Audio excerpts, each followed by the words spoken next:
get through. Here we go. Here's his first goal in AFL footy.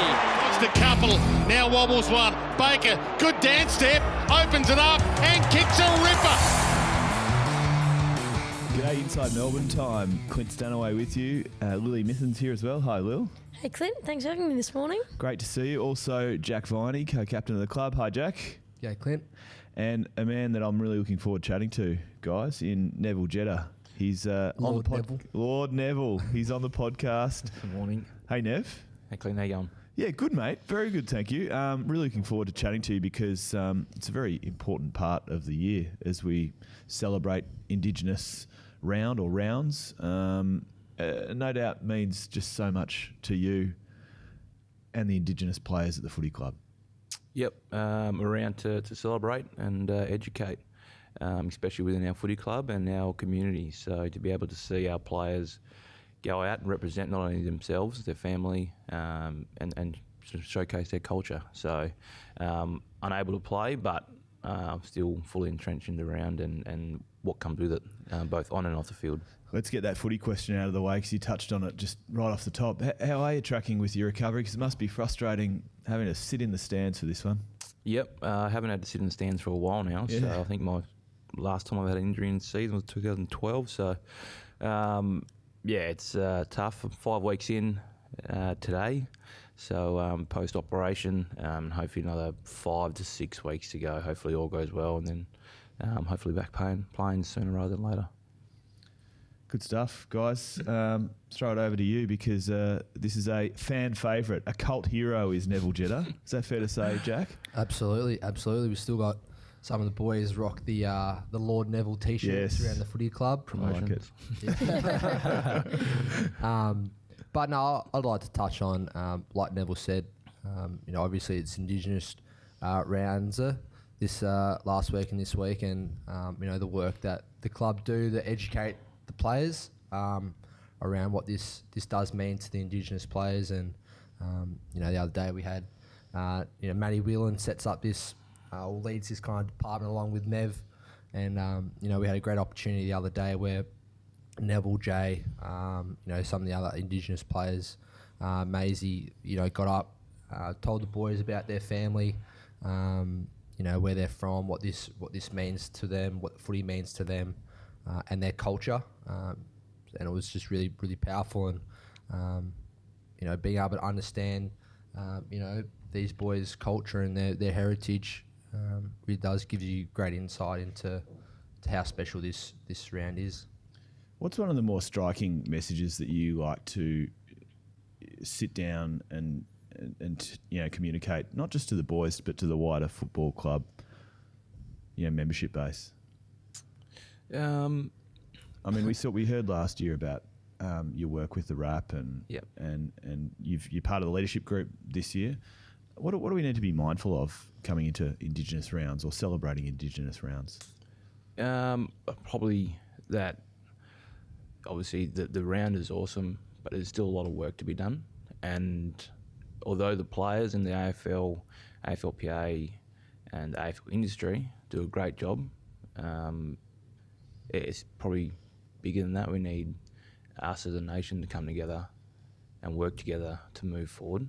And that starts from the top down. So probably talking a bit more political, but there's a lot to be done, and we're only sort of on the tip of the iceberg, really. So the more people start to understand and educate themselves is when the balls start rolling, and we'll start to see change in a lot of the major issues that Aboriginal people faced all over the country. Nev, we saw Richmond Sydney Stack jump in the program war cry. That's pretty special to see. Is there something, if you were playing, something you'd love to do or ever consider? Yeah, it's I've got to be a part of the Indigenous All-Stars team, and we did the war cry up against Richmond in 2013, start of that year. So it's a pretty special moment as a player to be able to do something like that and showcase your culture.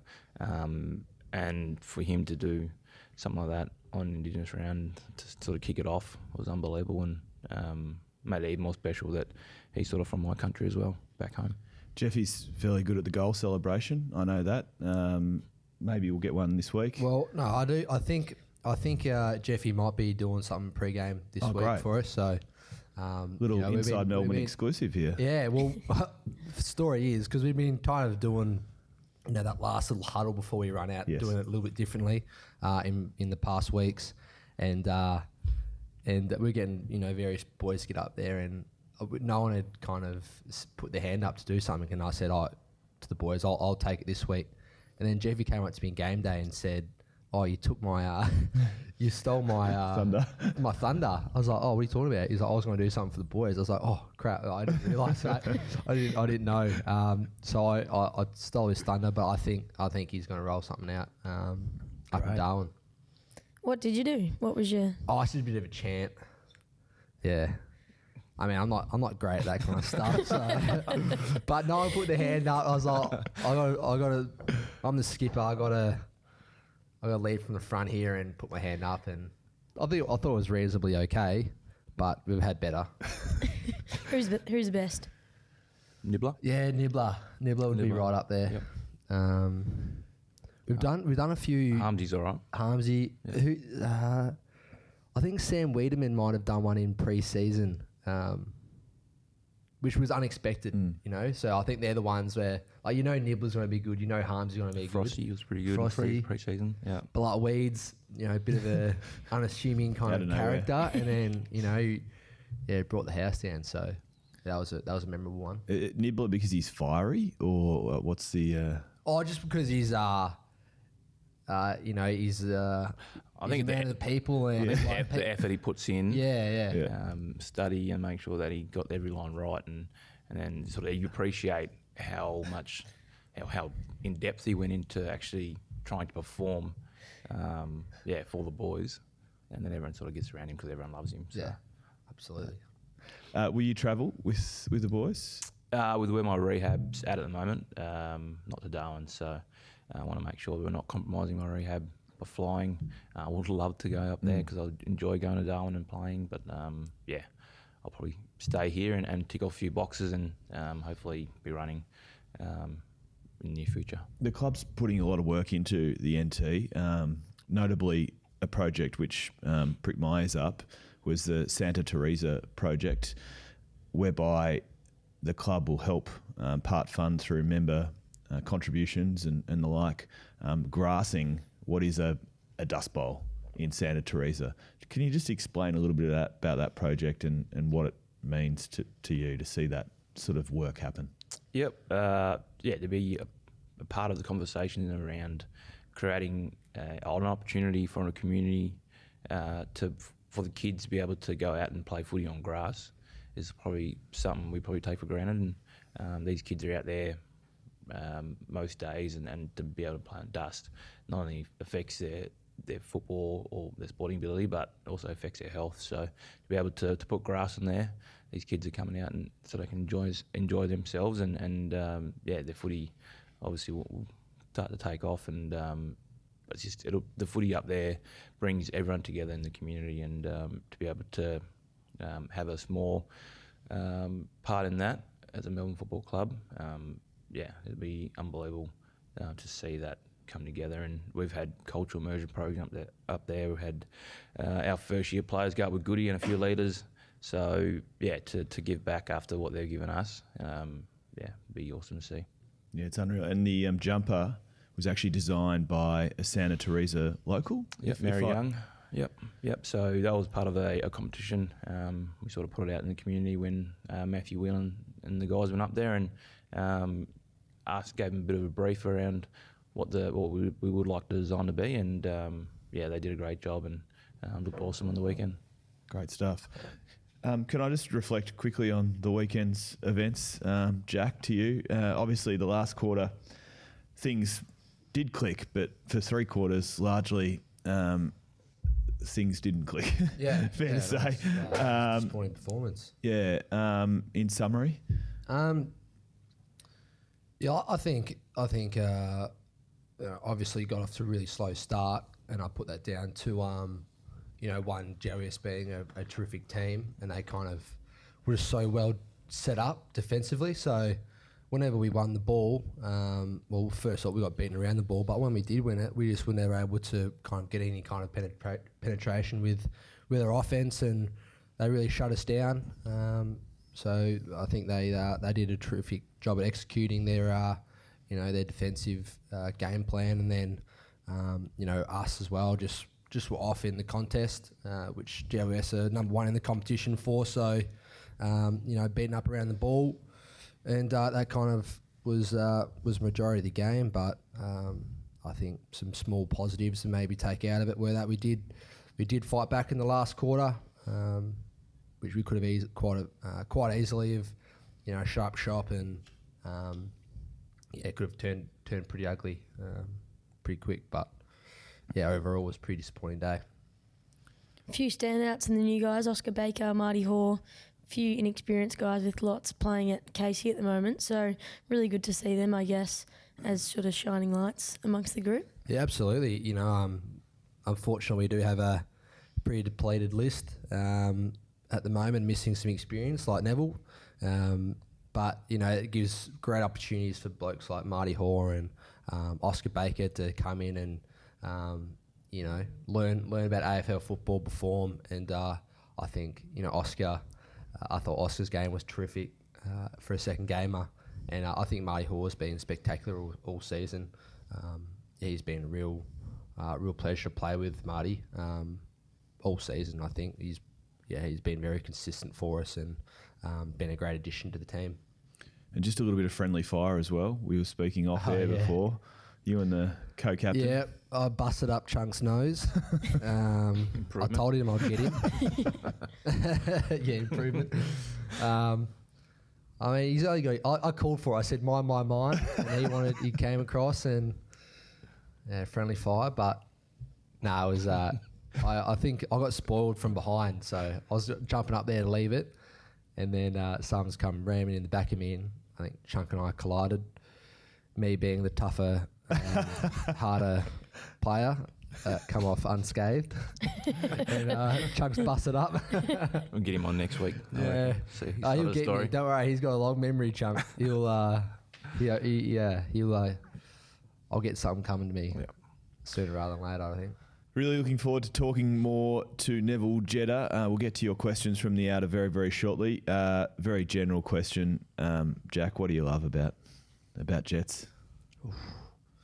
You can't question him on his devotion and commitment to, not only the sport, but his commitment to his family, commitment to his culture.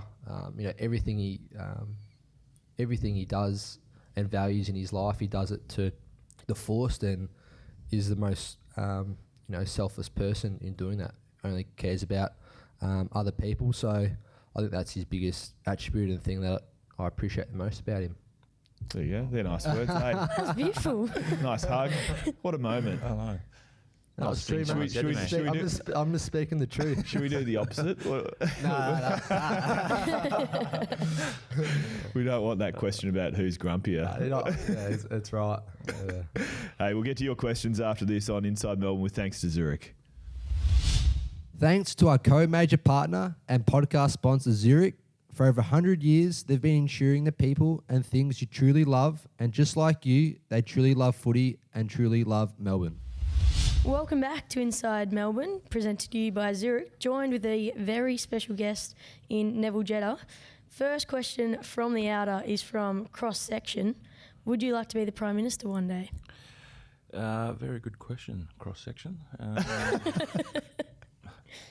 You like that, Clint? I liked it.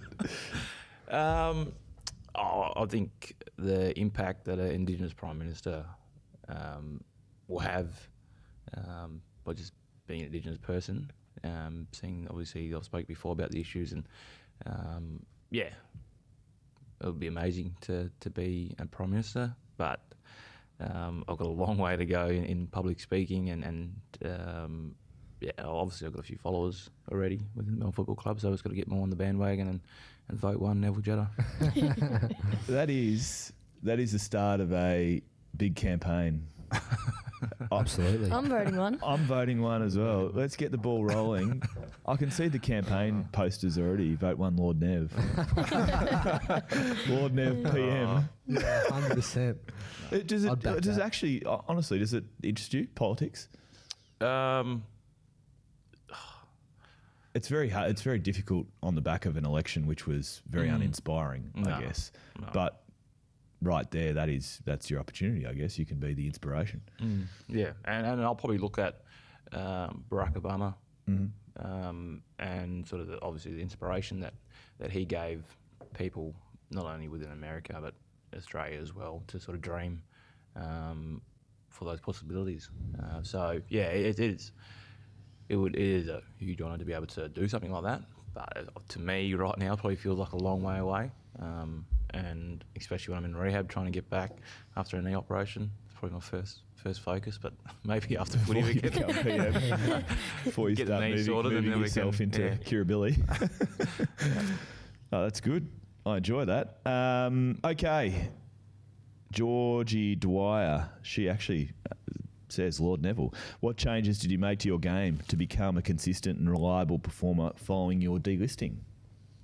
Yeah, it's probably the consistency in everything that I do, and sort of breaking it all down. So Neil Craig at the time pretty much took me aside and told me go back and make my habits really consistent, and not only on the football field, off the field. So started to realise that the things that both in football and outside of football weren't.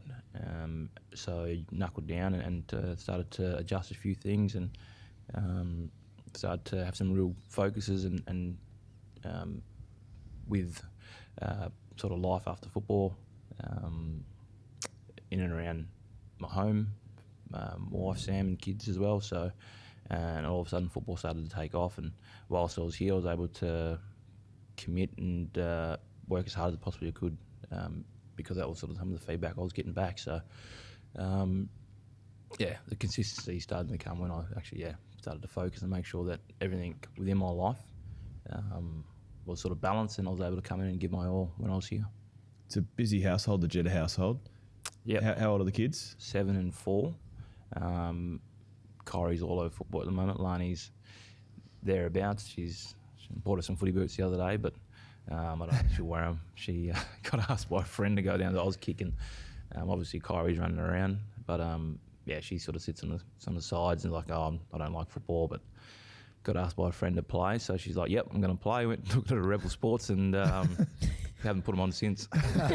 So we might have wasted a bit of money on some footy boots, but busy household. Lani's school. Bernie as well. Bernie and Frankie. I was going to say, Two I sausage know dogs. you were talking about getting another sausage dog. I Yeah, didn't know I wasn't you talking pulled the about it. trigger. We were up in Maroochydore, and we had a big training session on Saturday. I think it might be our last Saturday session, and Friday night, Sam's like, okay, I'm going to meet a sausage dog named Frankie. He's around the corner. I was like, yeah, awesome. Go make some friends, and Bernie might have a few play dates. I'll finish training Saturday, and we've got a new dog. So, You've obviously got no say in your household. Nah. Sam wears the pants. Yep. So, no, we've got a new dog running around now. So, I wasn't a dog lover at first, but yeah, they've grown on me, and they rule the roost now as well. Dent Maddie, what has been the highlight of your career so far? Highlight? There's a couple that'll probably look back. 100 games running out with Nalani and Kyrie through the banner. Pretty good highlight. And then following into 2017, playing for Australia against Ireland in Adelaide and in Perth. But then, you probably look on to last year and sort of enjoying the moment that was the finals. So after being here for so long, to be able to enjoy that experience was, something I won't forget too quickly. I got a question. Yeah, go for it. So you commit a lot of time to your footy, a lot of time to your family, a lot of time to your community. You know, what is there, in your very little spare time? What do you like to do that's Nev time? You got any hobbies or anything you like to do to just chill out? I do enjoy the quiet time with myself. So probably the drive home, I don't even have radio on. I'll just sit there just quiet and just actually go through my own thoughts. But in terms of hobbies, I grew up fixing and helping my dad with cars. Don't know if I said that right, but we were always sort of in one car and out the other and sort of wheeling and dealing. So I do have a old Commodore back in WA. Is currently getting fixed up, so hopefully I can get that over here, and me and Kyrie and Alani can enjoy fixing that up. So, but other than that, got golf clubs that haven't been used. They're sitting in the office. They are collecting dust. I took the plastic off them the other day after having them for probably 3 months. I wouldn't mind getting out and actually hitting them, but yeah, we've obviously got to focus on rehab first and get through that, and then I can get out and have some time for myself. Has Tommy McDonald hired you to work on his Mustang? I wouldn't mind going out with him because like I said, I do enjoy that stuff, but it's a long way. I think it's down Geelong, past Geelong, so when he does go down, I was like, nah, I don't have enough time to get down there and back. And then, but nah, I enjoy sort of catching up with where he's at on his Mustang, and Nev, more questions from the outer. You've beaten all the best small forwards in the game. Who do you rate as your hardest opponent? I wouldn't say beaten them all. It's a tough one. Cyril was always one of the hardest players to play on. I think the hardest thing now is these small forwards are pretty much midfielders now, so they're going up the field and playing midfield for a number of minutes, and then they're popping out and sort of pushing forward at different times. So, obviously I rely on my teammates and pressure from Jack in the mids to put pressure on the ball so I can get a high ball and then sort of give us a half a chance to bring the ball down. But, Cyril and Eddie's been the two most hardest opponents just because of their skill set, their ability to turn something out of nothing, and just you give them half a metre and it's a goal. So to be able to limit their influence on the game is something that I take pride in, and I know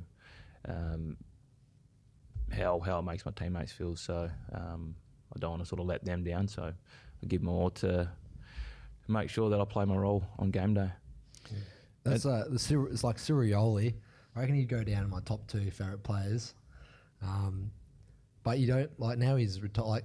You don't hear his name getting thrown up because it wasn't like he ever had 30 touches or kicked a bag of goals, but like the knock-ons he had or the stuff that you'd never get a disposal for, like he just changed games and momentum through that stuff. Yeah, and it's just flating as a opponent on him to be able to or see him sort of do that knock-on or the chase down tackle.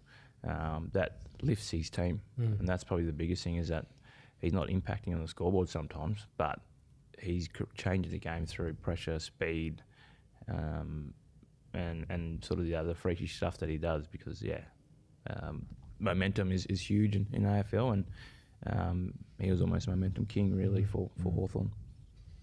Who in the red and blue would you actually hate to play on? If you had to play against Melbourne, who would you hate to line up on?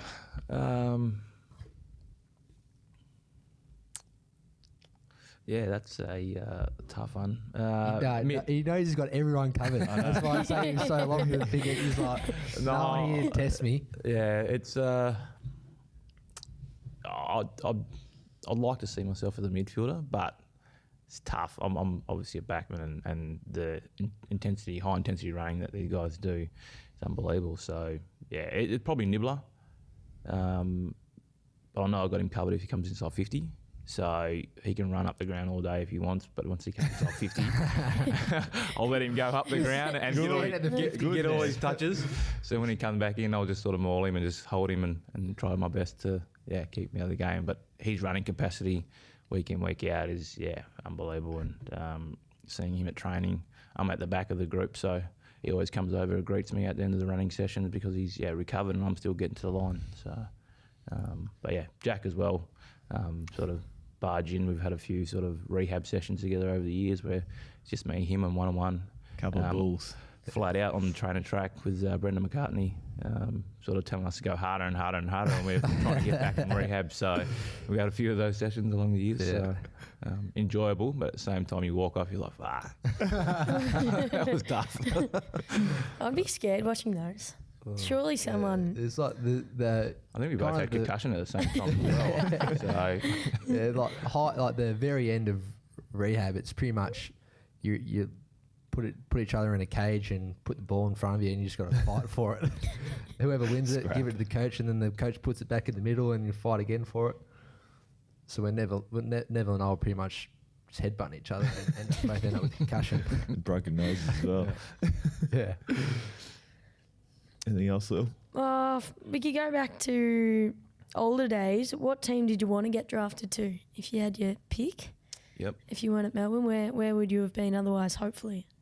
Obviously I would like to stay home back in Western Australia.